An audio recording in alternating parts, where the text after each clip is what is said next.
Respected Principal Sir, Ma'am, all staff member, parents and dear student, good morning.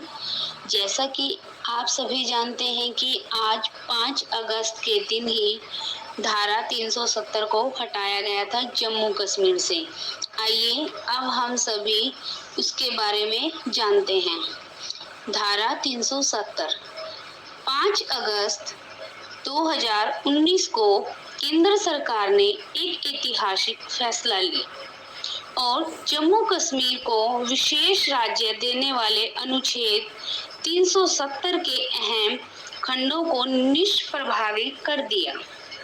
साथ ही जम्मू कश्मीर को 2 केंद्र शासित प्रदेशों जम्मू कश्मीर और लद्दाख में बांट दिया। आइए इससे जुड़े कुछ खास सवाल और जवाब जानते हैं कि ये धारा 370 क्या थी और इसको क्यों हटाया गया था। अब हम इसके बारे में कुछ जानते हैं। आर्टिकल 370 क्या है? सबसे पहला जो प्रश्न यहाँ पर उठता है कि ये धारा 370 जो है वो क्या है? जम्मू कश्मीर का भारत के साथ कैसा संबंध होगा?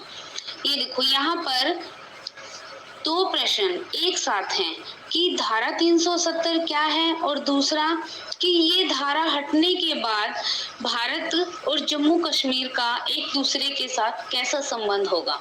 इसका मसौदा जम्मू कश्मीर की सरकार ने ही तैयार किया था। 17 अक्टूबर 1949 को भारतीय संविधान सभा ने इसको स्वीकार कर लिया था। धारा 370 में यह उल्लेख किया गया था कि देश की संसद को जम्मू कश्मीर के लिए रक्षा, विदेश तथा संचार के सिवा अन्य किसी विषय में कानून बनाने का अधिकार नहीं होगा।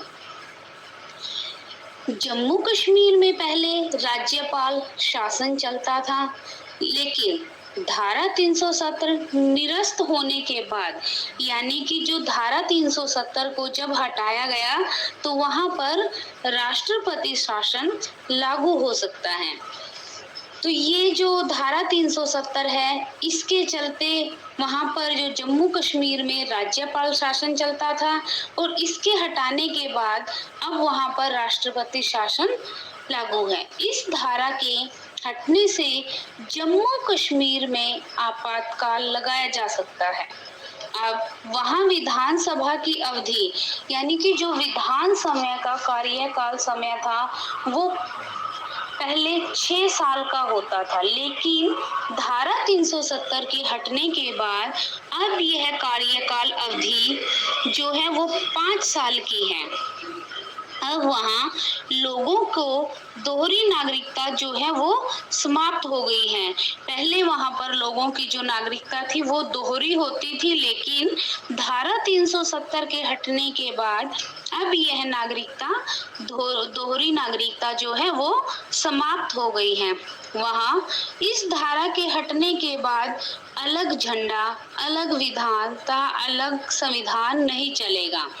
जो पहले ये जम्मू कश्मीर के अंदर सारी चीजें अलग अलग थी, अलग तरह का झंडा था, अलग विधान था, अलग संविधान था, लेकिन इस धारा के हटने के बाद भारत और जम्मू कश्मीर का एक ही संविधान है, एक ही झंडा और एक ही विधान है। इस धारा को निरस्त करने का सबसे मुख्य कारण ये भी था कि सीमा पार से जो आतंकवादी ऑपरेशन को रोका जा सके। ये जो धारा 370 है इसको हटाने का जो सबसे मुख्य कारण क्या था कि ये जो सीमा पार आतंकवादी हर रोज हमले होते हैं, कोई ना कोई ऑपरेशन चलता रहता है, उनको रोका जा सके। तो ये जो धारा 370 है इसके बारे में हमने कुछ जाना। Okay, thank you.